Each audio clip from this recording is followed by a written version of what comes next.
Muy buenas tardes a todos. ¿Qué tal? ¿Cómo están? Sin querer pecar de optimista, la firma del acuerdo de paz entre Estados Unidos e Irán en Versalles da un cierto respiro a la economía mundial. Pero seguro que nuestro invitado de hoy, el guitarrista y compositor argentino Lautaro Tísera, no conocía esta noticia cuando bautizó su último álbum con el nombre de Bayún, es decir, un momento de alegría, bullicio o diversión.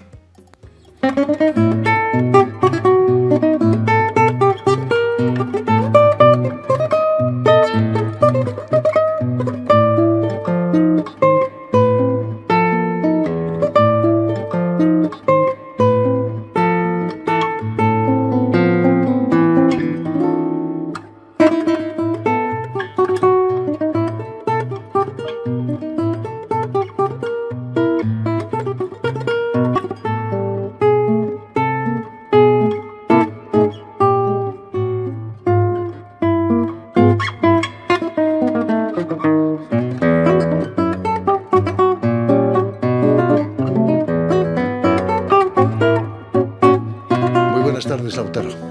Muy buenas tardes, Jordi. Muchas gracias por invitarme. Bienvenido. Saludos a la audiencia. A Radio Francia Internacional, una vez más. Una vez más, la 200.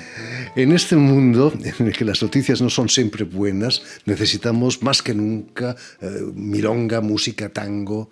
Exacto. ¿Cómo vives toda esa situación mundial?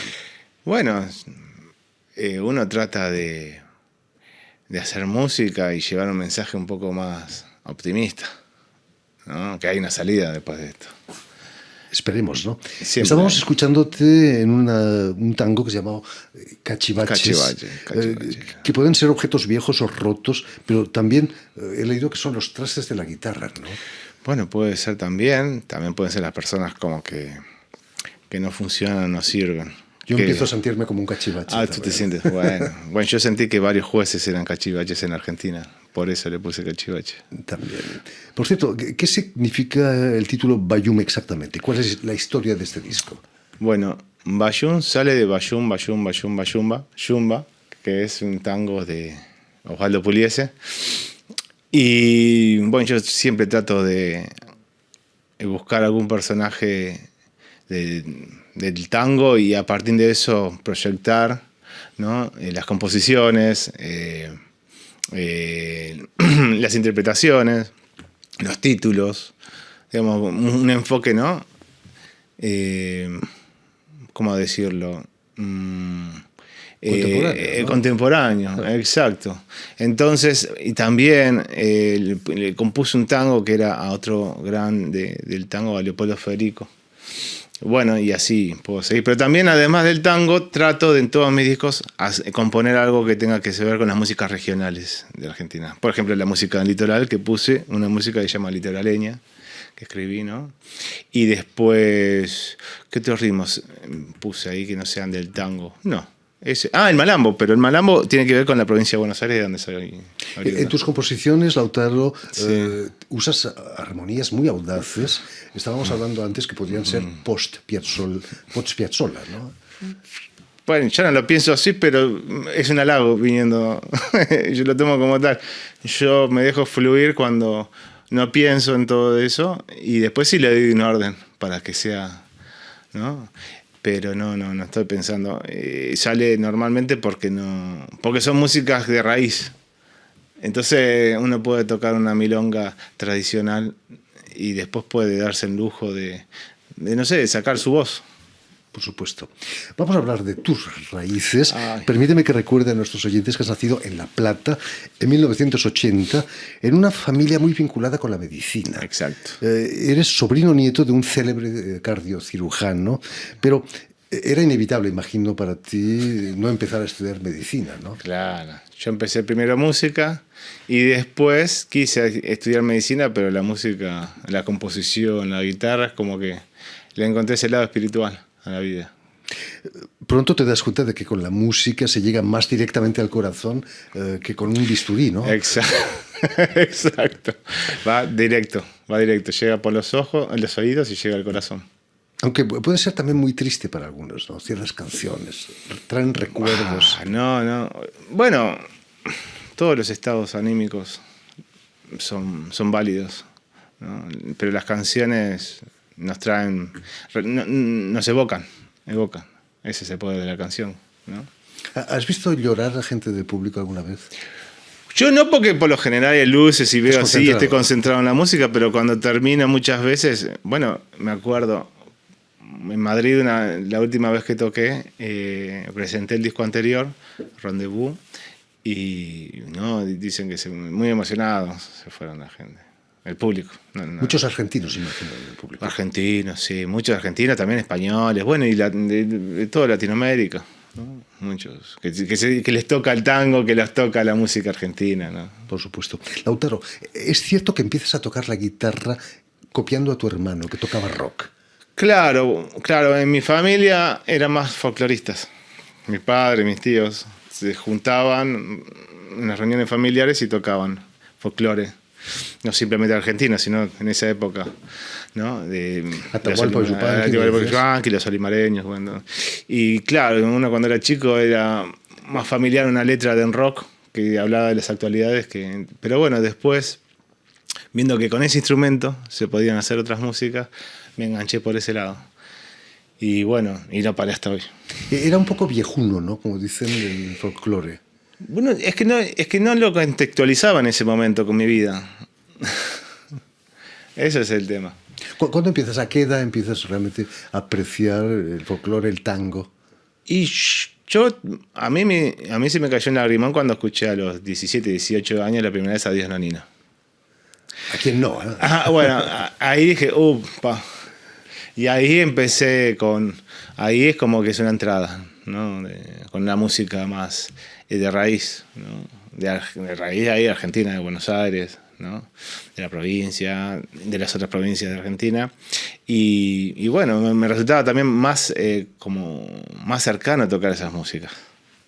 ¿Ha cambiado la imagen del folclore en Argentina estos últimos años? ¿Los jóvenes se interesan más que antes en mi por época, el folclore? Sí. No, en mi época hubo un furor, cuando yo estaba en el secundario, de una mujer que fue muy grosa de mi generación, que se llamaba Soledad Pastoruti. Y ella es como que empezó con el poncho y todos los chicos de adolescentes, ¿no? La empezaron a seguir, llenaba estadios y todo eso, o sea, no. Y ahí y empezó de vuelta la cosa de nosotros de agarrar la guitarra y tocar folclore, ¿no? Que estaba un poco relegada, ¿no? por otras músicas. Vas a estudiar en la Escuela de Avellaneda de Música Popular. ¿Qué dijeron tus padres cuando en vez de ir a la Facultad de Medicina vas a la Escuela de Avellaneda? Bueno, ¿cómo decirlo? No sueñes con ser Charly García, con llenar estadios. Todavía. Claro, pero bueno, no les quedó otra, ¿no? Es como que... Y bueno, ya está. ¿Qué le vas a hacer? Es muy duro el mundo de la medicina, pero el de la música también, ¿eh? Es tremendo porque es un arte abstracto. La música vos tocaste y no quedó más nada. Te quedó en el recuerdo y después uno evoca ese momento. La medicina, el tipo lo curaste y sigue agradecido, viviendo. Agradecido por vida, ¿no? Bueno, a los músicos os queda el disco, que siempre... Exacto. Y las composiciones, ¿no? Cuéntanos, ¿qué influencia han tenido en tu trayectoria nombres como Aníbal Arias, que fue el último guitarrista de Troilo, de Aníbal Troilo? Yo empecé a ir a Avellaneda por Aníbal Arias. ¿Era profesor allí en Sí, era profesor. Creo que fue en el año 86 que se abrió la escuela, él ya estaba, ¿no? Me parece Aníbal Arias. Y empezó a armar los primeros arreglos para la guitarra, tango, o sea, a escribirlo, la idea, ¿no? En papel. Y bueno, yo la verdad cuando lo escuché la primera vez me quedé loco con la interpretación, cómo tocaba, y bueno, eso me motivó a ir a Avellaneda, pero cuando ya entré a Avellaneda también encontré otro mundo de otras personas que eran increíbles profesores y sabios, ¿no? Que tenían también un recorrido impecable, ¿no? Impecable. Pero bueno, yo en mi caso era guitarrista, ¿no? Y después ahí conocí al Chocho Ruiz, que él era más súper piazolesco. Entonces escribía también todos los arreglos que tocaba Piazzolla, él lo escribía para la guitarra sola. Entonces, increíble. Increíble, ¿no? El folclore se transmitía por tradición oral casi, ¿no? Igual que partituras. Igual que en tango. Por eso se hizo la escuela de Avellaneda. Para poder fijar. Exacto, y para poder ¿no? Conectar de vuelta con esas raíces. Esa fue la idea. Era un club muy cerrado, ¿no? Imagino el club del tango. No sé si... Yo no, la Avellaneda no era cerrado, era público. Acá vas a empezar mañana tu gira de presentación de Bayoum, el disco, aquí en Francia, pero casi vas a dar una vuelta al mundo. Exacto, como todos los años. En julio Argentina ya, sí. En agosto te instalas en Saint-Tropez, no está mal tampoco, en el sur de Francia. Y en septiembre Rusia. ¿No han cambiado tus planes con la guerra de Ucrania? Contabas que ya estuviste ahí con la guerra. Claro, en el año... Yo iba a ir en la pandemia. Y bueno, hay una desconexión. Y después, en el 2023, fui a tocar, a presentar Rendezvous. Y sí, ya volaban los drones y todas esas cosas de ambos lados. Pero bueno, nosotros llevamos un mensaje, ¿no?, conciliador. ¿No? Y después volví en el 2025, que fui a tocar el doble concierto de Astor Piazzolla para bandoneón, guitarra y orquesta de cuerdas. Eso lo fui a presentar el año pasado y fue increíble. Y también uno va con los colegas de ahí y bueno, tienen sus temitas de alerta por si hay alguna bomba volando y todas esas cosas. Lloraban también ahí en Rusia porque los eslavos tienen una sensibilidad a flor de piel. Es que este año se cumplen 10 años que yo di mi primer concierto en Moscú. Y fue increíble porque yo no conocía Rusia, no conocía a su público y súper sensible. Fui ahí a Kaluga, que es otro pueblo que yo también voy de Rusia. Y no sé, es como que tiene una sensibilidad y un aprecio por la música en general, no creo que sea solamente con la música argentina, ¿no? En general creo que... La música clásica también. La música, pero ellos son... La música clásica es Y para que nadie se enfade, en octubre viajas a Estados Unidos con varios conciertos en California, claro, donde se siente quizás el tango tiene algo más ligero, ¿no?, que en Rusia. Sí, bueno, ahí es más latino California, ¿no? Casi todos son mexicanos, creo.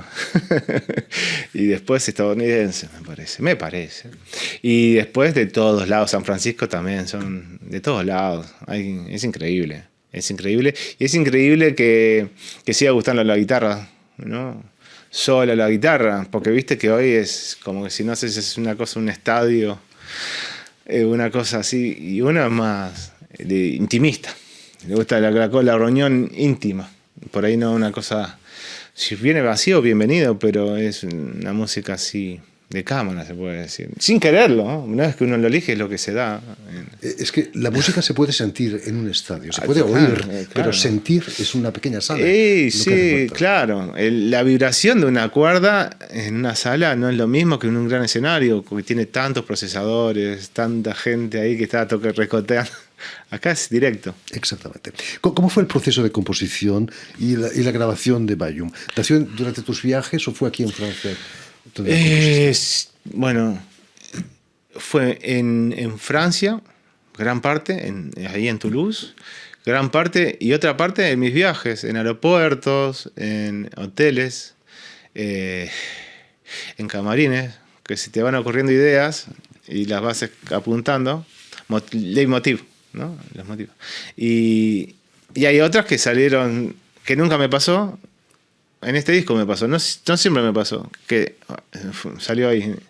Y lo escribí, lo registré y después lo grabé profesionalmente, pero porque a veces se atrasa en la grabación, por ahí se atrasa la edición de tal cosa, la masterización. Y en ese tiempo me surgió y empezamos a poner música que no la había pensado que iba a poner.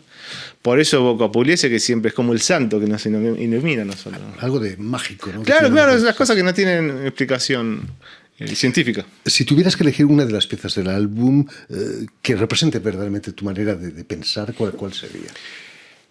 Y yo creo que Cachivaches. Creo que Cachivaches me representa mucho, no por el título, sino por la música. ¿No te sientes un cachivache todavía? No, eso fue porque, bueno, había metido presa a una presidenta en Argentina y yo no estaba de acuerdo en esas cosas y bueno, me pareció que un jurado no estaba, me parecieron unos cachivaches nada más.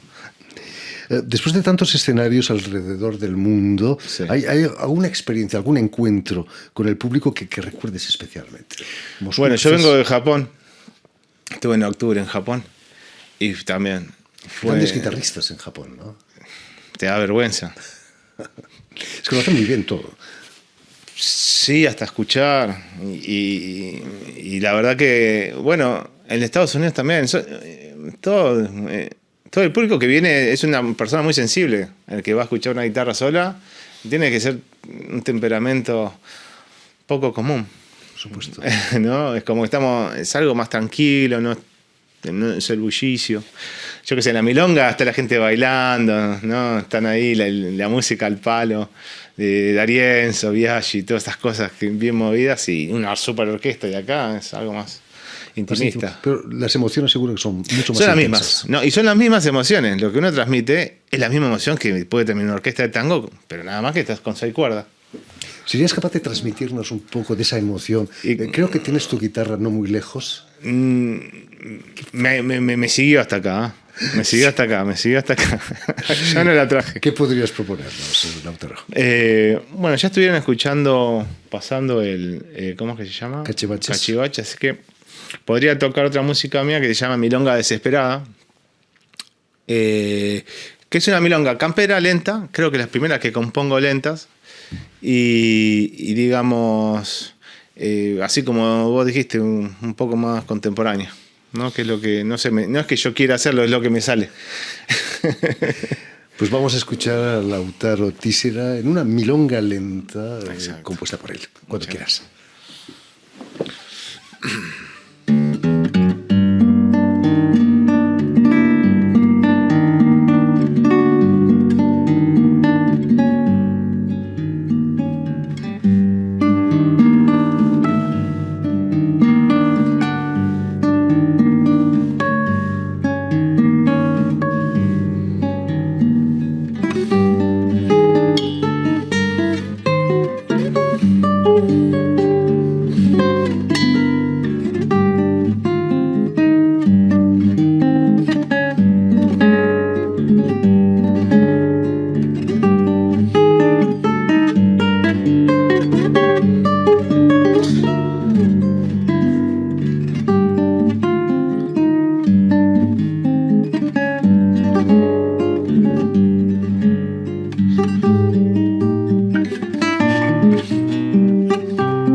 Muchísimas gracias, Lautaro.